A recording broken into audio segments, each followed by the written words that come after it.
Bonjour, cette fois nous allons faire les activités du chapitre 12. Je crois même qu'on va être capable de faire toutes les activités du chapitre 12 dans une seule capsule vidéo ici.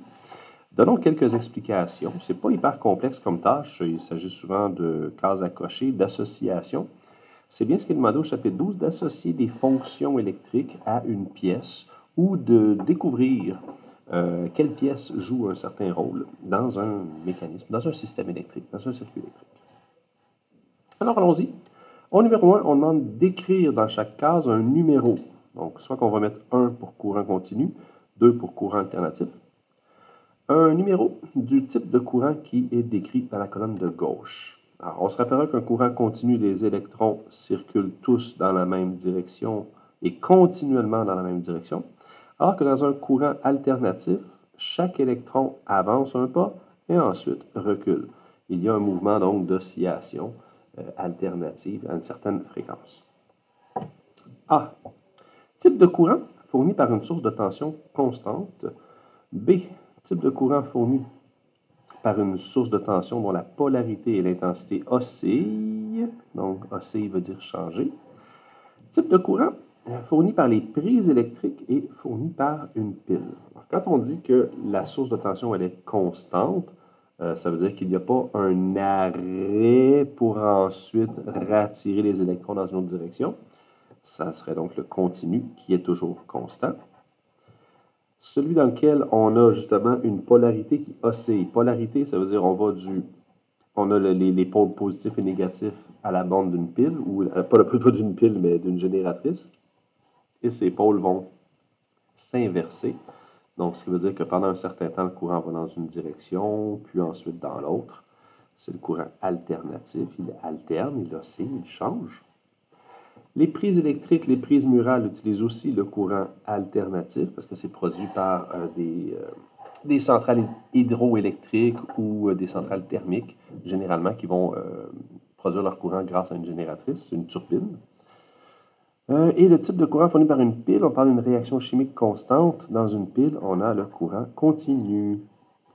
Alors, c'est un petit rappel. On a vu ça au chapitre 5. Je ne sais pas si vous vous en souvenez. C'est davantage décrit. Numéro 2. Dans chaque case, on va inscrire le numéro, encore un numéro, du type de source d'alimentation correspondant à chaque élément de la colonne de gauche. Alors, quelle source d'alimentation correspond à la source pour un téléviseur? Il y a des téléviseurs qui fonctionnaient à batterie, mais par exemple, l'écran d'un portable. Mais en général, on branche un téléviseur dans le mur. Donc, on parlerait de 5, la prise électrique. Quand je dis dans le mur, c'est bien sûr dans une prise. La source d'alimentation d'une montre, ça c'est quelque chose de portable, c'est quelque chose qui fonctionne à batterie ou à pile. Une montre utilise généralement une pile. Une batterie est un ensemble de piles. Source d'alimentation d'une lampe frontale, ça aussi c'est quelque chose qui va fonctionner à pile généralement, une ou deux, à ce moment-là, ce qu'on parle de batterie possible. D. Alimentation d'une lampe de poche manuelle actionnée par une manivelle. Donc, une manivelle, là, qu'on va faire, on fait une rotation de la manivelle. Et comme une petite génératrice, donc on a une génératrice dynamo, une génératrice alternative. Si c'est une lampe comme celle-ci, ça va être une dynamo. Source d'alimentation, d'allumage d'une automobile. Pour l'allumage des pistons dans une automobile à combustion, avec un moteur à combustion, l'allumage se fait par une batterie qui est un ensemble de piles. Donc ça, c'est le 2. Et la source d'alimentation d'appoint. D'appoint, utilisée par un hôpital en cas de panne dans le réseau d'Hydro-Québec.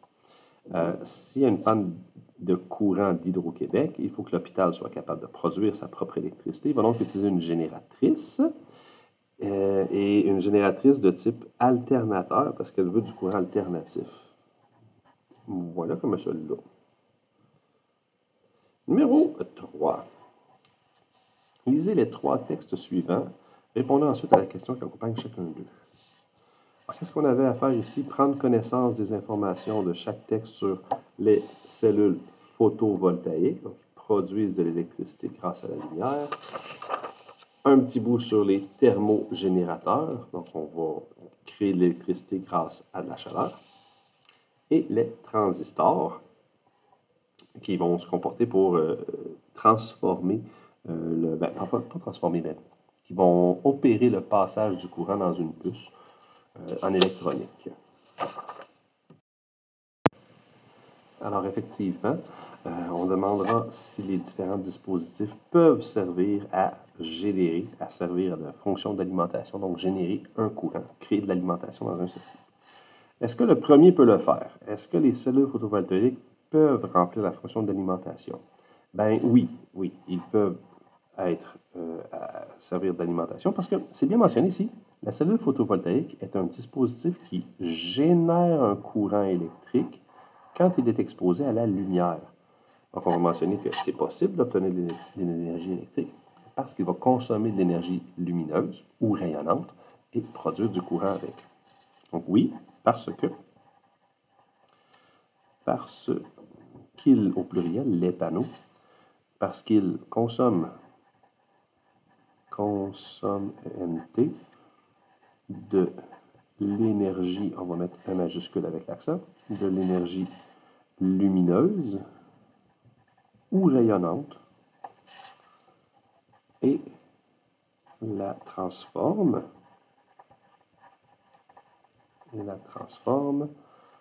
en énergie électrique. Donc, elle génère un courant électrique. Est-ce que c'est la même chose pour les thermoélectrogénérateurs? C'est un beau mot, ça. Thermoélectrogénérateurs. En lisant, on comprenait ici que l'effet thermoélectrique fait en sorte qu'on va être capable de créer un courant électrique. Un courant électrique apparaît lorsque des semi-conducteurs sont à des températures différentes. Alors, ça aussi, ça peut générer un courant électrique. Donc, oui, ça peut avoir la fonction d'alimentation, car il génère de l'énergie électrique. Il génère de l'énergie, majuscule accent, électrique. À partir de quoi? À partir de l'énergie, on parle de températures différentes, donc à partir de l'énergie thermique. À partir d'énergie thermique. Voilà. Et les transistors, quant à eux, les transistors, eux, ils ouvrent ou ferment le passage du courant électrique. Donc, s'ils reçoivent une tension, ils vont laisser passer le courant. S'ils ne reçoivent pas de tension, ils ne laisseront pas passer le courant. C'est bien expliqué, c'est un petit peu comme un robinet. Quand tu appuies sur le robinet ou tu le soulèves, tu vas être capable d'ouvrir ou fermer le passage du courant, ouvrir ou fermer le chemin qui fait passer l'eau. Alors, est-ce que le transistor peut avoir une fonction d'alimentation, c'est-à-dire générer un courant électrique? Non, il ne le génère pas. Il va servir plutôt comme d'un interrupteur. Dans ce cas-là, on va mentionner non. Il ne génère pas de courant. Il ne génère pas de courant. Il agit plutôt comme interrupteur. Il agit plutôt comme interrupteur. Et ça serait la fonction de commande. Ce n'est pas la fonction d'alimentation.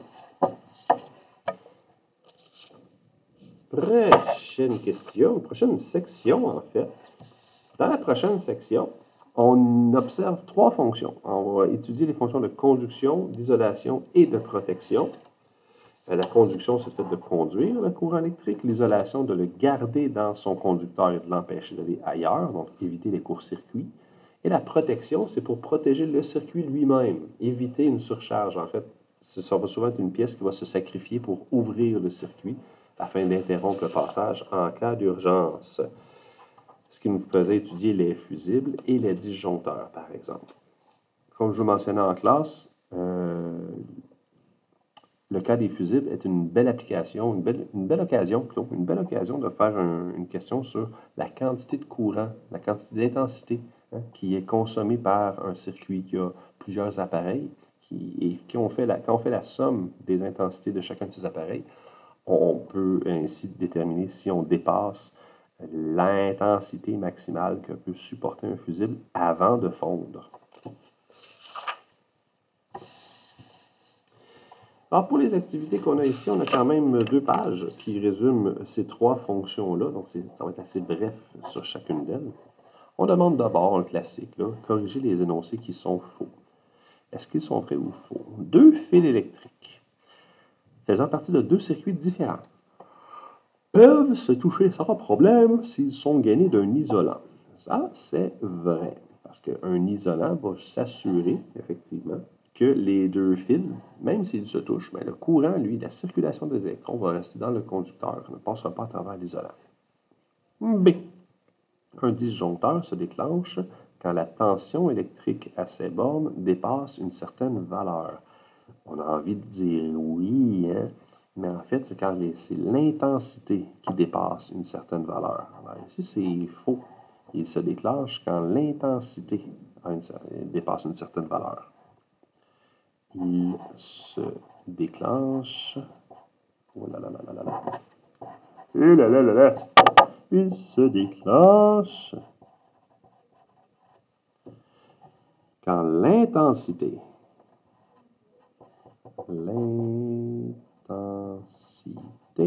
dépasse une certaine valeur dépendant du disjoncteur. Quand un disjoncteur se déclenche, la lamelle de métal qui est en son cœur fond, ce qui bloque le passage du courant. Ce n'est pas tout à fait vrai. Dans un disjoncteur, la lamelle ne fond pas, elle se déplace et elle ouvre le circuit. Elle est donc réutilisable. C'est seulement dans les fusibles que ça peut fondre. Alors ça, c'est faux. On pourrait simplement dire « ceci se produit dans un fusible ».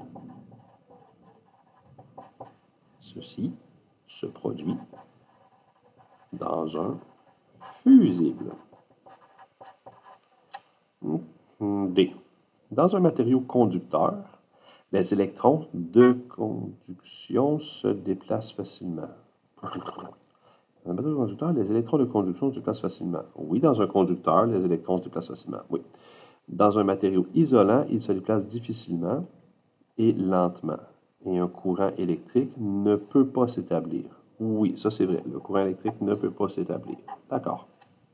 On a fait jouer sur les mots ici avec difficilement et lentement, mais effectivement, un isolant peut laisser passer le courant, mais c'est très difficile, ce qui fait qu'ils sont traités comme des isolants. Le fer, le nickel, le cobalt sont de bons conducteurs, tandis que l'aluminium et le zinc sont des isolants. Ah! Attention, il y a des métaux qui sont de bons conducteurs, comme l'or, le platine, le cuivre. Mais tous les métaux sont des conducteurs. Il n'y a pas de métaux qui sont des isolants. Alors ça, c'est faux. Ils ne sont pas des isolants, ils sont quand même conducteurs. Ils sont tout de même des conducteurs.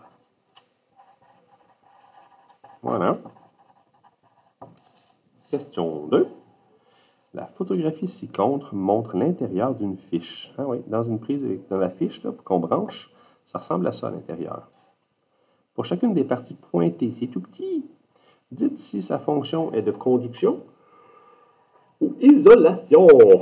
Bon, la partie A, est-ce que c'est conduction ou isolation? On voit qu'on a ici le boîtier en plastique. Sa fonction n'est pas de transmettre le courant, c'est l'isolation. La partie B, on a la gaine de caoutchouc autour du fil. Ça aussi, c'est l'isolation.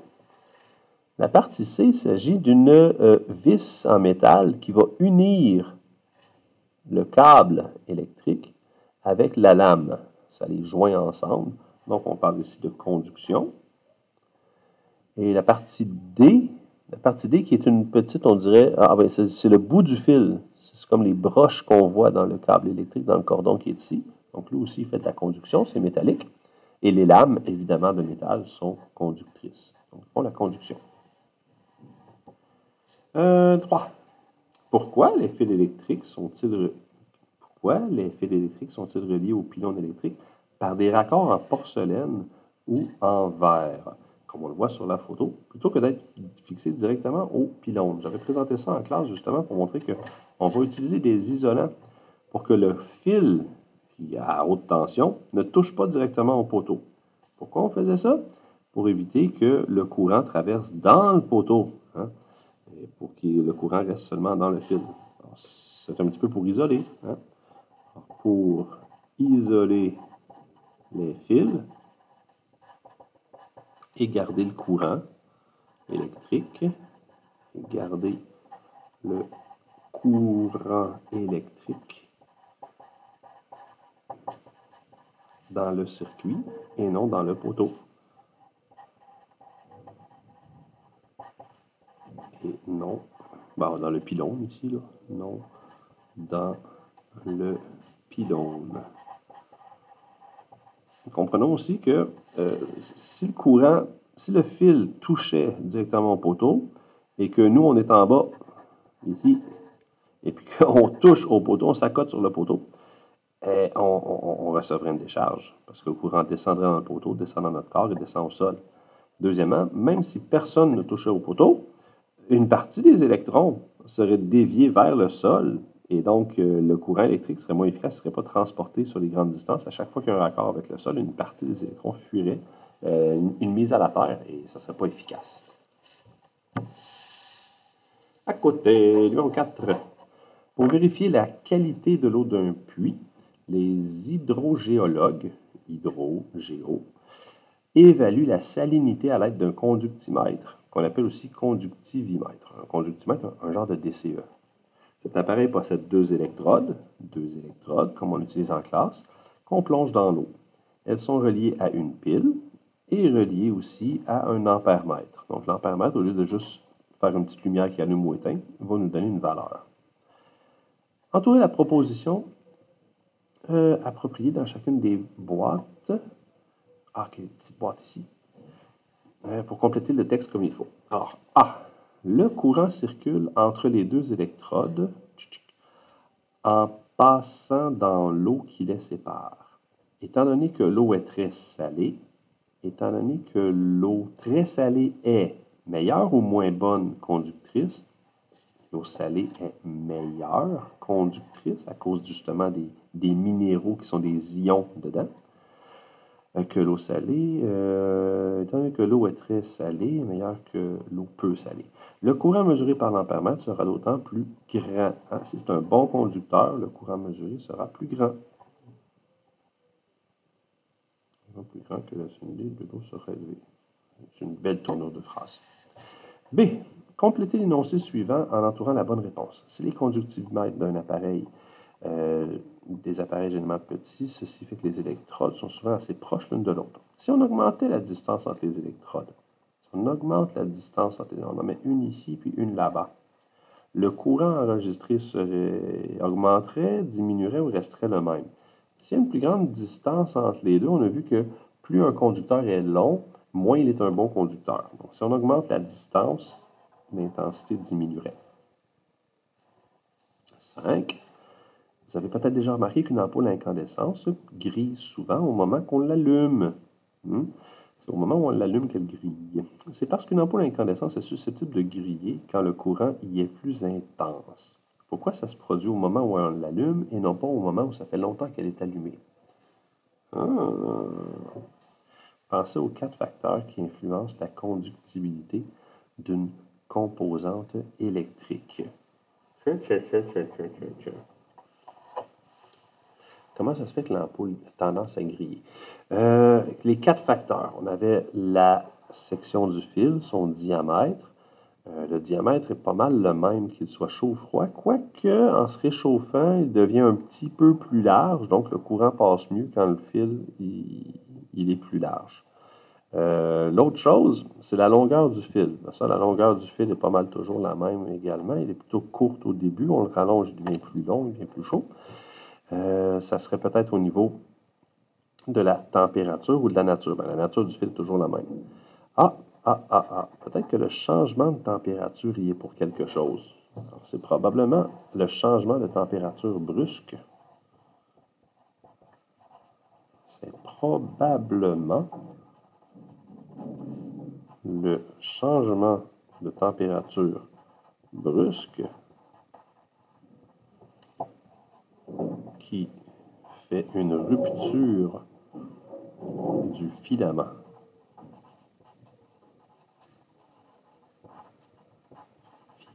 violemment. Ouais, voilà. Et 6, enfin. Une bricoleuse possède une vieille maison dont les circuits électriques sont munis de fusibles. Après une surcharge, un des fusibles grille et décide de le remplacer. Pour retirer l'ancien fusible, elle utilise une paire de pinces métalliques. Pourquoi est-ce que c'est une mauvaise idée? Un fusible, c'est quand même un conducteur. Alors, les pinces métalliques sont des conducteurs aussi. On pourrait mentionner qu'elle pourrait avoir un choc, une décharge électrique si elle fait ça. Alors, le fusible et les pinces métalliques. Pinces métalliques sont des conducteurs. Elle pourrait recevoir un choc électrique ou une décharge. Elle pourrait recevoir un choc. Et B. Plus tard, la même année, un autre fusible fond. Comme la bricoleuse n'a plus de fusible de rechange, elle met à la place un simple morceau de papier d'aluminium de la même taille. Le circuit fonctionne ensuite normalement. Pourquoi est-ce que la solution est très mauvaise? Parce que le papier d'aluminium, lui, il ne va pas fondre si le courant est trop fort. Donc, il ne pourra pas protéger le circuit. Le papier d'aluminium, ne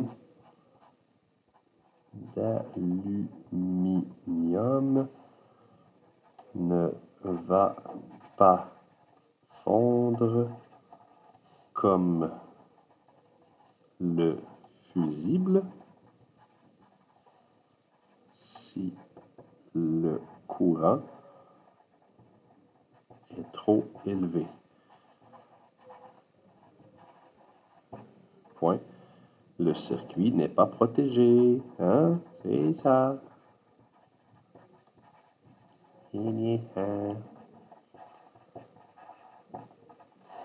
Finalement, nommez un avantage qu'il y aurait à remplacer le panneau de distribution à fusible par un panneau à disjoncteur. On sait que les fusibles, quand ils sont grillés, on doit les remplacer, alors que les disjoncteurs, on a simplement qu'à le réenclencher. On n'a pas de pièces à changer. Donc, ça pourrait être plus économique parce qu'il n'y aurait pas de fusible. On n'a pas à changer un disjoncteur. Donc, ce serait peut-être plus économique.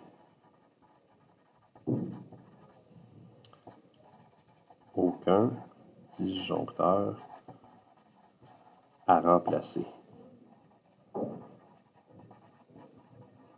Cela dit, un fusible est beaucoup moins dispendieux qu'un disjoncteur ou un panneau à disjoncteur, ça coûte cher. Fait que c'est une pensée-y bien. Suite. Et tourne la page. Oh! Fonction 12.3, la fonction de commande. C'est assuré par des interrupteurs, la commande, qui vont commander ou pas le passage. L'alimentation crée une tension. Les fils veulent conduire, mais la commande décide si le circuit est ouvert ou fermé. C'est dans un circuit fermé que le courant peut circuler. On a vu différents types d'interrupteurs et leurs symboles. Et ils vont opérer souvent du même mécanisme, c'est-à-dire on s'assure que le courant peut passer de la borne A à la borne B. Ce sont les petits X en bleu qu'on voit sur les dessins. Lorsque le courant peut passer d'un à l'autre, on dit que le circuit est fermé. Et quand il ne peut pas passer, ici, il y a une ouverture. Le circuit est ouvert. Alors, ça peut être fait avec un interrupteur à levier. C'est un levier qui va appuyer ou pas sur le véritable levier. En fait, c'est la façon de l'actionner. Ça peut être un bouton poussoir qui va venir écraser une plaque conductrice sur le contact des deux bornes, ou pas, dans le circuit ouvert. Ou la bascule, qui elle aussi va venir appuyer sur un petit levier. Ou alors, commande magnétique, pratique, parce que simplement en plaçant l'aimant près de l'interrupteur, c'est là qu'on va pouvoir fermer ou pas le circuit. Donc, quand on veut des systèmes automatiques, on va utiliser des systèmes à commande magnétique. Alors, faisons cette petite section-là, 12.3. Est-ce qu'on a eu de la difficulté ici? Je crois pas. Je pense que vous avez réussi à faire cela plus facilement que les autres, étant donné la grande quantité de circuits électriques que vous avez déjà appris à tracer et à assembler lors des activités de défi.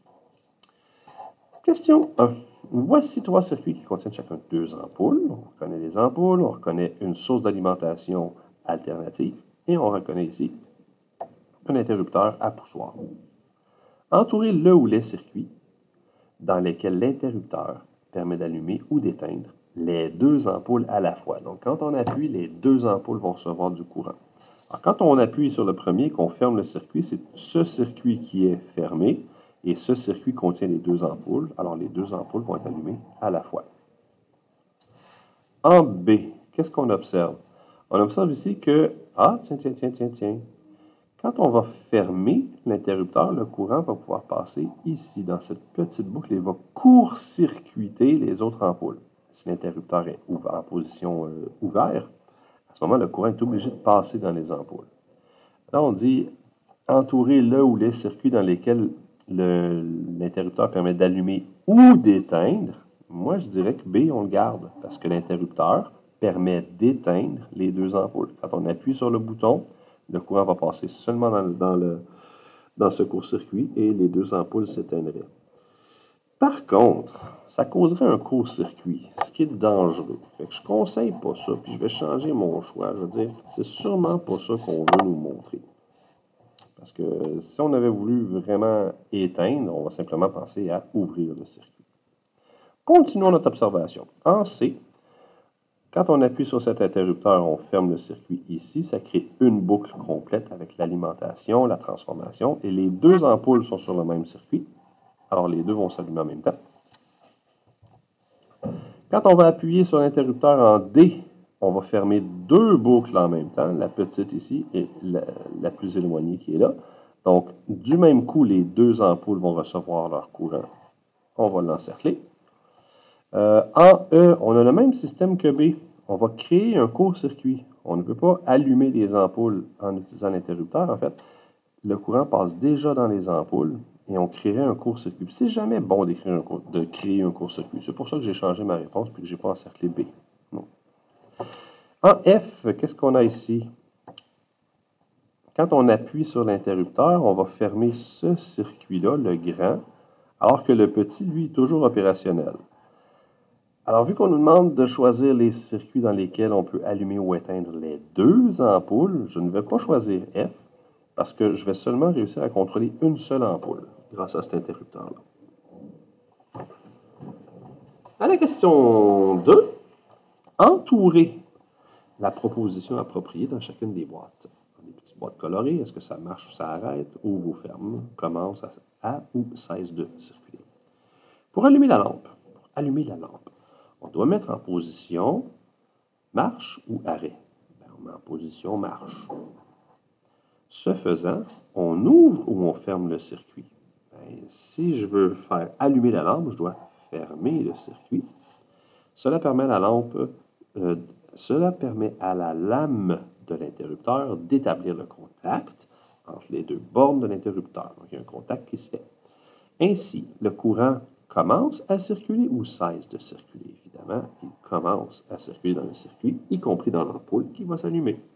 C'est plus clair comme ça. 3. La photo ci-dessous illustre un système d'alarme qui se déclenche quand on ouvre la porte. Le boîtier A, ici, est fixé à la chambranle de la porte, donc le mur au-dessus de la porte. Et le boîtier B, lui, est fixé sur la porte. Le boîtier A contient un aimant et le boîtier B, lui, il renferme un circuit contrôlé par un interrupteur à commande magnétique. Personnellement, j'aurais fait le contraire, juste que le courant ne passe pas dans la porte, déjà. En tout cas. Ce circuit contient également le haut-parleur de l'alarme et une pile pour l'alimenter. L'interrupteur à commande magnétique est en position ouverte en présence d'un champ magnétique. Donc, quand il n'y a pas de champ magnétique, l'interrupteur va être en position fermée et le courant passe. Mais quand il y a un champ magnétique, il est ouvert quand il y a un champ magnétique, l'interrupteur va être ouvert. Il y a une ouverture entre les 2. D'accord. À l'aide des symboles normalisés, des sections précédentes et de celui du haut-parleur ci-dessus, dessinez le schéma d'un circuit qui pourrait être contenu dans le boîtier B lorsque la porte est ouverte. Alors, de quoi on a besoin? On dit que ça contient un circuit électrique contrôlé par un interrupteur à commande magnétique avec un haut-parleur et une pile. Donc, s'il y a une pile qui alimente tout ça, bien, on va installer d'abord cette pile. Cette pile, qu'est-ce qu'elle alimente? Elle doit alimenter un haut-parleur. Le haut-parleur, c'est ce symbole. C'est le symbole d'un haut-parleur à l'intérieur d'un cercle. À quelles conditions est-ce qu'il est en fonction, ce haut-parleur? Ce haut-parleur va être en fonction lorsque l'aimant A, est éloigné de l'interrupteur. Alors, comment je vais tracer ça? Ben, je vais tracer mon interrupteur à commande magnétique. Je vais l'installer, mettons, ici. On se souvient qu'on doit l'encadrer dans une boîte, l'interrupteur à commande magnétique. Et on le met en position ouvert. Donc, comme ceci. Et on ferme le circuit. À côté, je vais placer l'aimant. L'aimant A. Bon, dessiner un aimant, je peux dessiner un petit bloc comme ça. Je mettrai un nord et un sud pour bien distinguer que c'est un aimant. Alors lui, l'interrupteur à commande magnétique est en position ouverte en présence du champ magnétique. Donc on est en présence du champ magnétique. Il y a un champ magnétique ici, nord-sud, autour de ça. Et c'est le champ magnétique qui fait en sorte que là, ils sont ouverts. Ce qu'on veut comprendre, c'est que lorsque la porte s'ouvre, l'interrupteur s'éloigne de l'aimant. Et à ce moment-là, le circuit se ferme et puis on entend l'alarme retentir. Ben ouais, pourquoi pas? Hein? Pourquoi faire simple quand on peut faire compliqué? Dernière page de ce groupe de commandes. Voici différents circuits dans lesquels chacun 2 ampoules. Hein? Je lis trop vite. Voici des circuits qui contiennent 2 ampoules. D'accord. Dans quel circuit est-ce que vous pouviez allumer à volonté chacune des ampoules séparément ou les deux simultanément? Donc, dans quel circuit est-ce qu'on peut, à volonté, allumer chacune des ampoules séparément ou les allumer simultanément? Et dans quel circuit l'une des 2 ampoules ne peut être allumée que si l'autre ampoule est allumée? Ah ah ah ah! Mais que cette autre ampoule, elle, peut être allumée seule si désirée. Qu'est-ce que ça veut dire en gros? Est-ce que les ampoules peuvent être indépendantes? Ça serait 1. Ou est-ce que l'ampoule 2 s'allume seulement quand l'ampoule 1 est allumée? Ça serait 2. Voilà. On voit ça tout de suite ici dans le système A.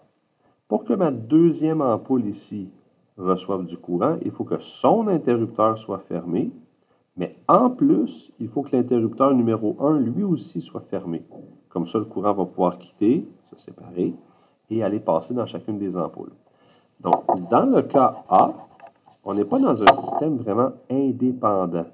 On est dans un système dans lequel la deuxième ampoule reçoit du courant seulement si la première en a eu elle aussi.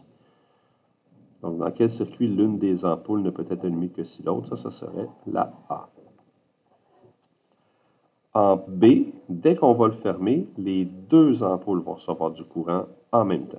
Alors, ça ne correspond pas au système 2 et ça ne correspond pas au système 1 non plus. Parce que dans le 1, on pourrait, à volonté, allumer chacune des ampoules si on veut.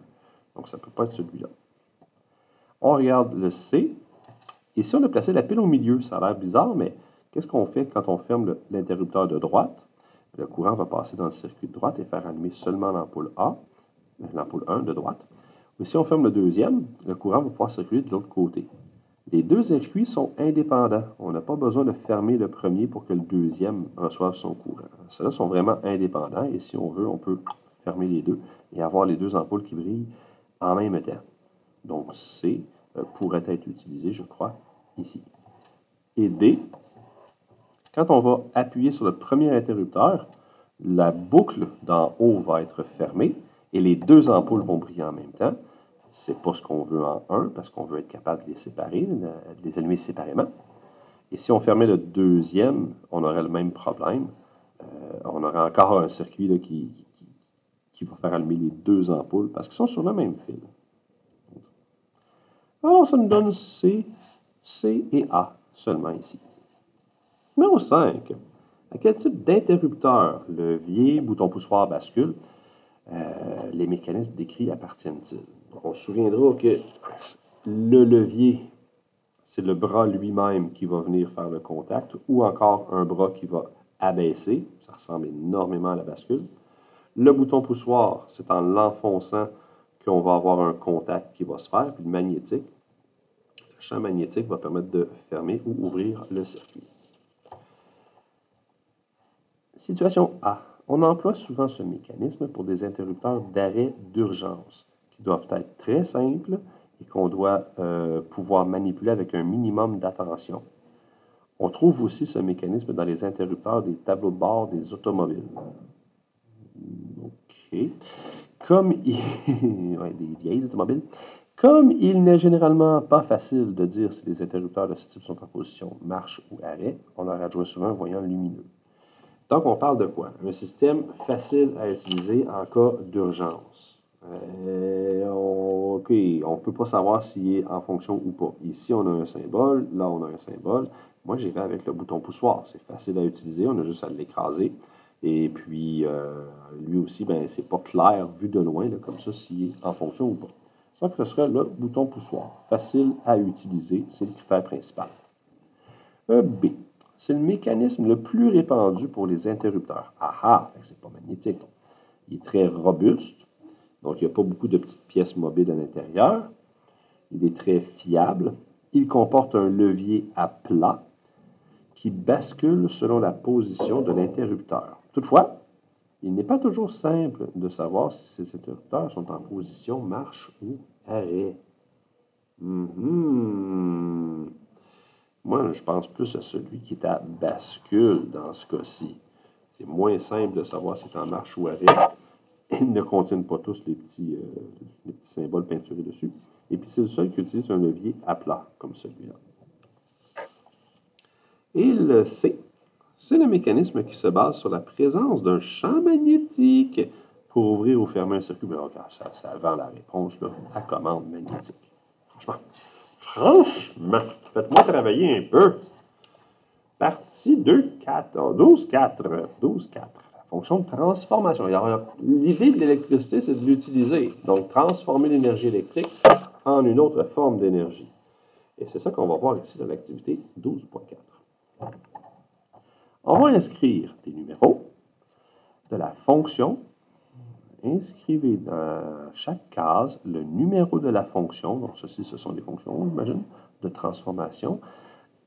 Qu'assure chaque pièce de la colonne de gauche. Alors, quel numéro on écrit à côté de l'ampoule à incandescence? Est-ce que c'est énergie électrique à lumineuse, électrique à thermique, électrique à magnétique, électrique à mécanique? Donc, dans tous les cas, on a une énergie électrique au début qui se transforme, transformation, qui se transforme en lumière, énergie lumineuse, ting, ting, ting. Est-ce que ça devient une énergie thermique, donc de la chaleur?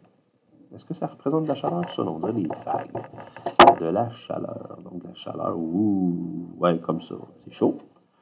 Est-ce que ça devient de l'énergie magnétique? Donc, énergie magnétique, on va parler à un champ magnétique. On se rappelle, ça ressemble à des lignes qui relient les pôles nord et les pôles sud.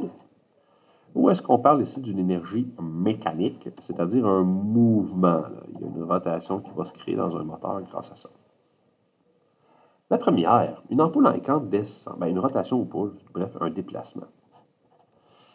Ampoule à incandescence, c'est une ampoule qui va produire de la lumière. Donc, ça va avec on produit de l'énergie lumineuse.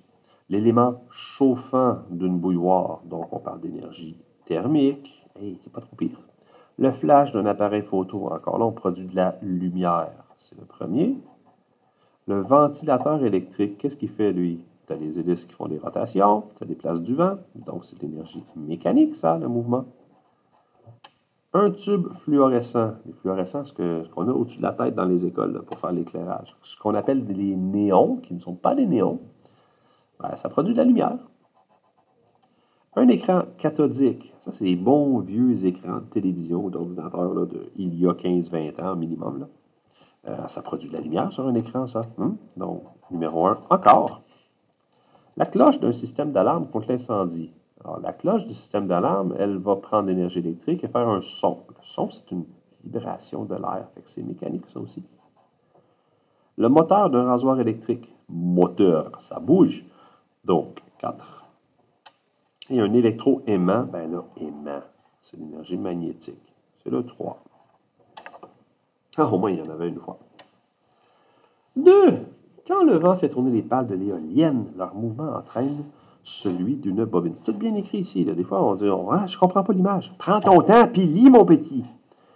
Quand le vent fait tourner, rotation, les pales d'une éolienne, leur mouvement entraîne une bobine, la bobine, conductrice, plongée dans un champ magnétique. Cette rotation, la rotation de cette bobine, produit un courant électrique. Donc, rotation des pales. Dans le générateur, il y a une bobine qui fait une rotation. Et grâce à ça, il va y avoir un courant électrique qui va être produit. La question est, l'éolienne a-t-elle une fonction de transformation de l'énergie électrique? Pourquoi? Est-ce qu'elle transforme de l'énergie électrique ou est-ce qu'elle produit de l'énergie électrique? Bien, elle n'a pas une fonction de créer du courant. Donc, on pourrait mentionner, elle ne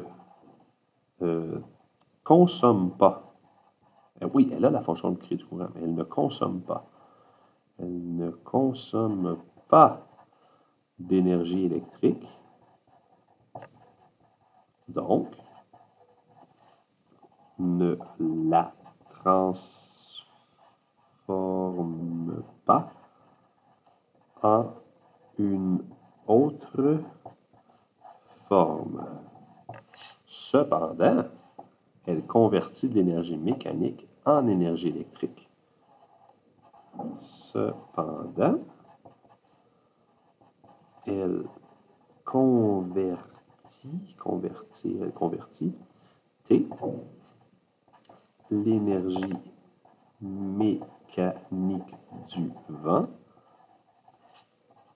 On comprend que ça ne fonctionne pas s'il n'y a pas de vent. Elle convertit l'énergie mécanique du vent en énergie électrique via la bobine.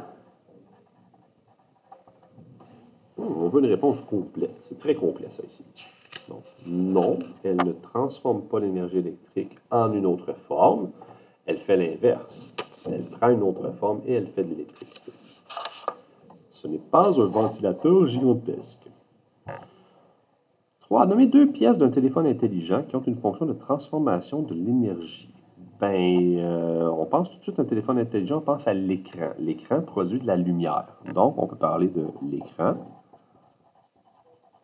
Et une autre pièce, la fonction principale d'un téléphone, c'est pour faire des appels, donc entendre quelqu'un qui veut nous parler. Ça veut dire que ça produit un son. Et ce son va être produit, je ne veux pas, par un haut-parleur. Tu aurais beau parler à quelqu'un, écouter quelqu'un ou visionner des vidéos, c'est le haut-parleur qui va te rendre le son. Quelle forme d'énergie produisent les pièces que vous avez nommées dans la question A? L'écran. Quelle énergie est-ce qu'il produit? Parce qu'il transforme, là, il prend de l'énergie électrique, il la transforme en lumière. Donc, c'est de l'énergie lumineuse ou rayonnante. Et le haut-parleur, quelle énergie il produit? J'ai écrit un haut-parleur. Il y a un R caché là avant. Haut-parleur. Quelle énergie il produit? Il consomme de l'électricité puis il fait une vibration de l'air. Le son, c'est une vibration. Une vibration, c'est un mouvement. Donc, mécanique. Si tu écrivais énergie sonore, je crois que je devrais l'accepter, cette réponse-là. Parce qu'on la voit dans, le programme de formation. Et dans quelques manuels scolaires aussi. 4. Nommer une pièce d'automobile qui transforme l'énergie électrique en énergie lumineuse. Une pièce d'automobile qui transforme l'énergie électrique en lumineuse. Donc, pensons aux phares. Les phares, les lumières des clignotants, les avertisseurs. On peut penser aussi en énergie lumineuse, le tableau de bord. Qu'il soit un écran ou bien juste des lumières en arrière. Là. Tableau de bord. Et nommer une pièce d'une automobile équipée d'un moteur à combustion qui transforme l'énergie électrique en mécanique. Donc, une énergie électrique fait un déplacement ou bouger une pièce. On a spécifié moteur à combustion, fait qu'on peut pas penser on ne va pas penser au moteur d'une automobile électrique, parce qu'on a un moteur à essence ici.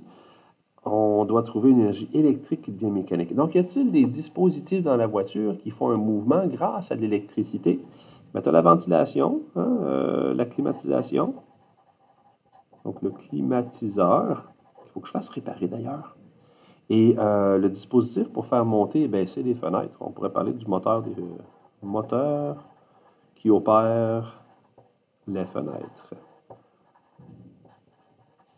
Oui, bon, parce qu'en 2025, là, la plupart des voitures ont vitre électrique. Il faut vraiment aller chercher soit du très bas de gamme ou le modèle très, très de base pour avoir les fenêtres à manivelle. Prochaine et dernière question. Le cristal de quartz. Les montres et les horloges à quartz fonctionnent grâce aux propriétés piézoélectriques du cristal de quartz. Donc, les montres au quartz fonctionnent grâce à un cristal de quartz qui a des propriétés piézoélectriques. D'accord? C'est quoi ça? La piézoélectricité est la propriété des matériaux dont le potentiel électrique varie quand ils subissent une contrainte mécanique. Réciproquement, ces matériaux se déforment lorsqu'ils sont soumis à une polarisation électrique. Branché à la pile de l'horloge, le cristal de quartz va donc vibrer à une fréquence régulière très précise. Les oscillations, donc les vibrations mécaniques, créent à leur tour des variations rapides de tension. Un circuit électrique compte ces oscillations de la tension et en diminue la fréquence pour générer une impulsion électrique à chaque seconde. En gros, la pile fait vibrer le cristal, le cristal crée des variations de tension. Ces variations de tension-là sont comptées pour générer des impulsions à chaque seconde. D'accord? Des impulsions d'électricité. Ces impulsions alimentent ensuite un moteur électrique qui va recevoir des secousses d'électricité. Donc, le moteur va avancer d'un petit coup à chaque fois pour faire tourner les aiguilles. Wow! Beaucoup de blabla. Qu'est-ce qu'on veut savoir? Quelle pièce de l'horloge assure une fonction de transformation de l'énergie électrique? Quelle pièce prend de l'électricité pour en faire autre chose? Quelle pièce? Pluriel. Ben, moi, je pense tout de suite au moteur. Parce que le moteur électrique, lui, il doit faire une rotation pour être capable de faire déplacer les engrenages, faire bouger les aiguilles. Donc, le moteur fait un mouvement grâce à un circuit électrique, c'est sûr.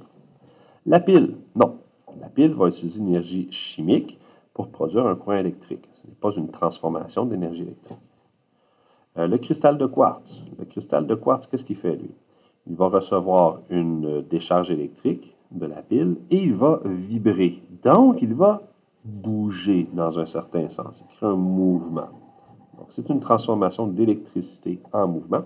Et le microprocesseur, lui, il compte. Donc, il va prendre un courant électrique et il va produire aussi lui-même un courant électrique. Il n'a pas transformé l'énergie. Le B. Quel type d'énergie les pièces que vous avez nommées en réponse à A transforment en quel type d'énergie les pièces qu'on a nommées en A transforment-elles leur énergie électrique? Bien, le cristal 1, il transforme ça en énergie mécanique, la vibration, en énergie. Wow, c'est bien écrit. La dernière question, je vais mettre à botcher. Non. En fait, les deux font de l'énergie mécanique. Le moteur aussi, il crée une rotation, puis il crée une vibration. Alors, les deux pièces produisent une énergie, je vais même l'écrire au complet au lieu de mettre le E majuscule, une énergie mécanique de mouvement. Voilà! Les deux produisent une énergie mécanique. Mais souvenez-vous, après tout, de ce que je vous ai mentionné en tout début de chapitre à propos des activités qui sont présentées ici pour vous faire réfléchir. Les objectifs sont de reconnaître les 6 fonctions électriques, de reconnaître les types d'énergie qui sont présentés, mais d'être capable de décrire les fonctions et d'associer des bons symboles quand on remarque des circuits électriques. Pour la suite, ça c'était 212, il y a une question, la problématique de la page 313. Qu'est-ce que je vais faire avec elle? Je vais la joindre avec la section de la consolidation. Alors, quand vous allez visionner le corrigé de la consolidation, vous allez aussi obtenir l'information sur la page 313. Alors, à bientôt dans une prochaine.